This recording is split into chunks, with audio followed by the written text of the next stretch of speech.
ఇప్పుడు రాష్ట్రం విడిపోయింది, మీరు రాష్ట్రాన్ని సమైక్యంగా ఉంచాలని మీ బొట్టు వాళ్ళు చాలామంది కొంతమంది మేధావులు ప్రయత్నించారు.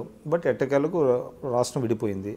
రాష్ట్రం విడిపోయిన తర్వాత ఇప్పుడు రెండు రాష్ట్రాలు వేగంగా అభివృద్ధి చెందుతున్నటువంటి అంటే పరిస్థితి కనపడుతుంది. దానికి మీరేమంటారు? ఇప్పుడు రాష్ట్రం విడిపోక ముందు నేను చెప్పేది ఏంటంటే, ఎప్పుడైతే తెలంగాణ వాళ్ళు మేము వెనకబడి ఉండాం ఇవన్నీ చూస్తే అప్పుడు గణాంక వివరాల్లోకి వెళ్తే మేము అందరం అటు కోస్తా జిల్లాల్లో కానివ్వండి, అటు రాయలసీమ కానివ్వండి, ఈ రాష్ట్రంలో మొత్తం మీద అత్యంత వెనకబడిన ప్రాంతాలు మొత్తం 23 జిల్లాలు తీసుకుంటే విజయనగరం, విశాఖ రూరల్, శ్రీకాకుళం, ఇది 1953 నుంచి 56 నుంచి 53 నుంచి మీరు తీసుకుంటే ఎప్పుడు చూసినా ఆ మూడే వెనకబడి. అనంతపురం, రాయలసీమ, అసలు రాయలసీమ 4 జిల్లాలు వెనకబడి ఉన్నాయండి. ఇక్కడ మహబూబ్ నగర్ ఉందండి. అంటే చాలా అడ్వాన్స్ ఉంది, కరీంనగర్ అడ్వాన్స్ ఉంది. ఇప్పుడు రైస్ ప్రొడక్షన్లో కానీ ఏదైనా సరే ప్రతిదీ వాళ్ళు తెలంగాణ బ్రహ్మాండంగా అభివృద్ధి చెందింది. అబద్ధాలు చెప్పకూడదు. అభివృద్ధి చెందటం అంటే మన తెలుగు వాళ్ళు బ్రహ్మాండం కష్టపడ్డారు, వ్యవసాయం చేసుకున్నారు, నీళ్ళు వచ్చినాయి, సాగర్ కెనాల్స్ వచ్చినాయి, అటు కరీంనగర్లో శ్రీరామ్ సాగర్ వచ్చింది, అంటే శుభ్రంగా బ్రహ్మాండంగా జరిగింది. దాన్ని వీళ్ళు తప్పుడు ప్రచారాలు చేశారు. ఎందుకంటే వెనకబడి ఉన్నాం, అంటే వాళ్ళు ప్రచారం చేశారు, మీరు ప్రచారం చేశారు. మేము చెప్పి దానికి చాలా పరిశోధన చేయాల్సి వచ్చింది. మేము చాలా రీసెర్చ్ చేసాం, దీనికి చాలా వర్క్ చాలా స్పెండ్ చేసాం. అది చేసి మేము అనేక వ్యాసాలు రాసాం, గణాంక వివరాలతో సహా. అయినప్పటికీ మీ వాదన పెద్దగా ప్రజల్లోకి వెళ్ళేదే ఉందండి. అక్కడ సోనియా గాంధీ ఉండగా ప్రజలు వీళ్ళంతా అవసరంలా బిల్లు పాస్ చేసిన తీరు ఏ విధంగా ఉందో మీకు అందరికీ తెలుసు. ఇక్కడ ఏంటంటే నేను ఒక విషయం మాత్రం చెప్పదలుచుకున్నా. ఉండవల్లి అరుణ్ కుమార్ గారు ఏం చెబుతున్నారో దాంతో నేను పూర్తిగా ఏకీభవిస్తున్నా. మేము బిల్లు పాస్ అయినట్టు మేము అనుకోవట్లేదు. కోర్టులో, సుప్రీంకోర్టులో ఇంకా పెండింగ్లోనే ఉంది. సుప్రీంకోర్టు కూడా అన్యాయం చేస్తుంది.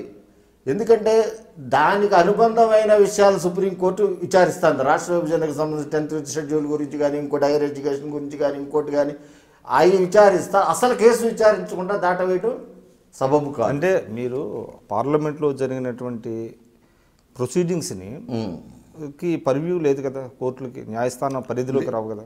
ఇది రాజ్యాంగ విరుద్ధంగా జరిగిందనేది మా వాదన. అసలు విచారించలేదు కదండి. అంటే ఇప్పుడు ఆ కేసు ఏదైనా చెప్పలేదు, it's not in my purview అని కోర్టు చెప్పలేదుగా. అంటే ఇప్పుడు కేసు పెండింగ్లో ఉందా? ఇంకా పెండింగ్లోనే ఉందండి. సో దాని మీద ఏం మాట్లాడినా సబ్జుడిస్ అవుతుంది, అంతే కదా. సరే, ఆ విషయాన్ని పక్కన పెడదాం. దాని మీద ఒక ఆర్టికల్ రాశాను. అంటే ఇప్పుడు దానికి ఆర్టికల్ కూడా న్యాయం సకాలంలో అందకపోతే ఏమవుతుంది అనేది కూడా ఒక ఆర్టికల్ రాశాను నేను. అంటే లా డిలేడ్ ఈజ్ లా డినైడ్ కిందే. సరే, రాష్ట్రం ఎన్ని వాదనలు వినిపించినా కూడా రెండు రాష్ట్రాలకు విడిపోయింది. ఇప్పుడు ఆంధ్రప్రదేశ్లో కూడా అభివృద్ధి బాగా శరవేగంగా జరుగుతుంది, తెలంగాణలో కూడా శరవేగంగా జరుగుతున్నది.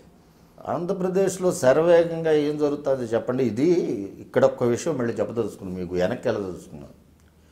ఇది 2004 సంవత్సరంలో మేము కోస్టల్ డెవలప్మెంట్ సమితి అని ఒకటి పెట్టి, కోస్తా ఆంధ్ర అభివృద్ధి సమితి అని ఒకటి పెట్టి విజయవాడలోను, అంటే నేను, యలమంచిలి శివాజీ గారు, డాక్టర్ చింతమనేని సురేష్ గారు, కొంతమంది కలిసి ఒక ఇది చేసాం.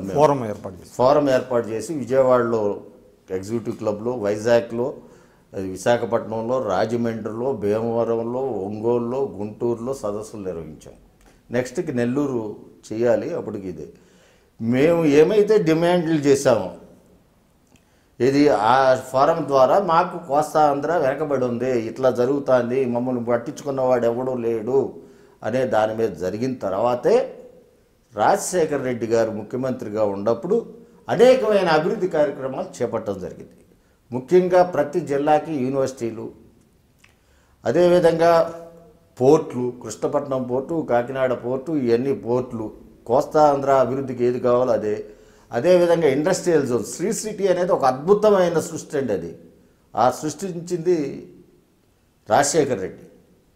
అట్లాగే తడలో ఒక ఇండస్ట్రియల్ ఇది, అట్లా ఇది మన్నవరం ప్రాజెక్టు తీసుకొచ్చారు. అట్లా చాలా ప్రాజెక్టులు. ఇప్పుడు ఐటీ ఉందండి, ఉదాహరణకు ఐటీ అనేది అసలు కోస్తా ఆంధ్రాలో వాళ్ళ మొహం చూసిన వాళ్ళు లేరు. చంద్రబాబు 9 ఏళ్ళు పరిపాలించినా ఏమీ ఇక్కడేమి ఒక రాయి ఇలా ఐటీది టవర్ ఇది కట్టించాడు ముందు, అది ఫిల్అప్ అయిందా లేదా అనేది తర్వాత. హైటెక్ సిటీ కట్టించారు గన్నవరంలో. అదేవిధంగా మీకు ఇరిగేషన్ చూసుకుంటే అటు హంద్రీనేవా, గాలేరీ నగరి రాయలసీమకు సంబంధించి, పోతిరెడ్డిపాడు హెడ్ రెగ్యులేటర్ ఎత్తు పెంచడం, అదేవిధంగా ఇక్కడికి వచ్చేది వెలుగోడు, ఇటు వచ్చేదాడు పోలవరం, పులిచింతల, ఇట్లా ఇత్యాది, అటు అక్కడ తోటపల్లి, వంశధార, మొత్తం అన్నీ చేసి దాన్ని బ్రహ్మాండంగా ఇనిషియేటివ్ తీసుకున్నాడు. వాళ్ళకి రాజశేఖర్ రెడ్డి అంటే తెలంగాణలో కూడా అదే నేను చెప్పబోతున్నాను. ఇప్పుడు మీరు అనేకమైనటువంటి అభివృద్ధి పనులు అంటే కోస్టల్ ఆంధ్రాలో కానివ్వండి, రాయలసీమలో కానీ చేపట్టారు. కానీ దానివల్ల తెలంగాణలో కూడా ఒక రకమైనటువంటి సెంటిమెంట్ ప్రబలింది కదా. అంటే రాజశేఖర్ రెడ్డి తెలంగాణలో కూడా అట్లాగే చేశారు కదండి వరుస ప్రాజెక్టులు. అదే ఇప్పుడు పేరు ఎల్లంపల్లి, ఇచ్చంపల్లి, ఇక్కడ ప్రాణహిత చేవేళ్ళ చాలా ఆలస్యంగా తీసుకున్నారు. అది ప్రాజెక్ట్ కూడా వేస్ట్ ప్రాజెక్ట్. ఇప్పుడు మీరు అన్నారు 2004లో ఆయన కొన్ని అభివృద్ధి కార్యక్రమాలు చేపట్టారు. యూనివర్సిటీలు సార్ అనేది ట్రిపుల్ ఐటీలు ఇవన్నీ మనకి ట్రిపుల్ ఐటీలు కానీ గవర్నమెంట్ సెక్టర్లో మెడికల్ కాలేజీలు కానివ్వండి, ఒంగోలు, కడప, చోట శ్రీకాకుళం, ఇవన్నీ RIMS and Rajiv institute of medical sciences అన్నీ తీసుకురావడం అన్నీ జరిగినాయి. అదే అనేది. కానీ అంటే రాష్ట్రంలో 3 ప్రాంతాలని సమానంగా అభివృద్ధి చేయకుండా కొన్ని ప్రాంతాల మీదే దృష్టి పెట్టడం మూలన తెలంగాణ సెంటిమెంట్ బలపడింది. అప్పుడే నీళ్లు, నిధులు, నియామకాలు అనేటువంటి వాదన ప్రబలింది అనేటువంటి వాదన కూడా ఉంది. దానికి మీరు ఒప్పుకోరట? నేను ఒప్పుకోండి. అసలు అంతకుముందు తెలంగాణకి వెచ్చింది బోర్డు అంత ఉందండి, చాలా ఎక్కువ వెచ్చించారు.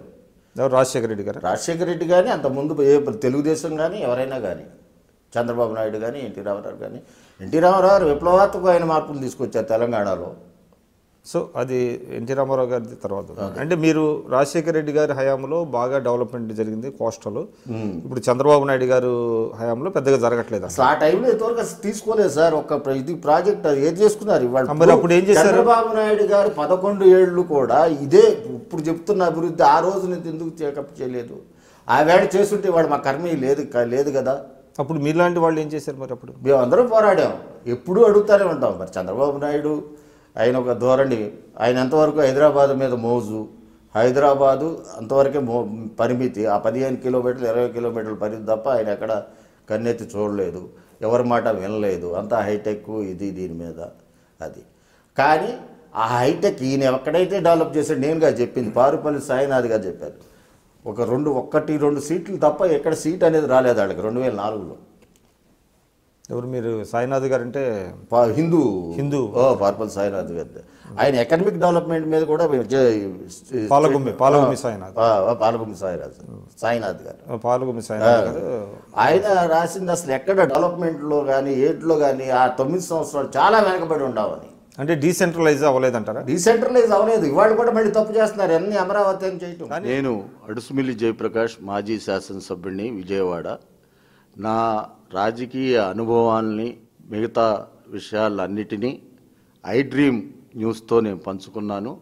తప్పక మీరందరూ వీక్షిస్తారని కోరుకుంటున్నాను. దాని మీద మీ అభిప్రాయాలు తెలియజేయవలసిందిగా కూడా కోరుకుంటున్నాను.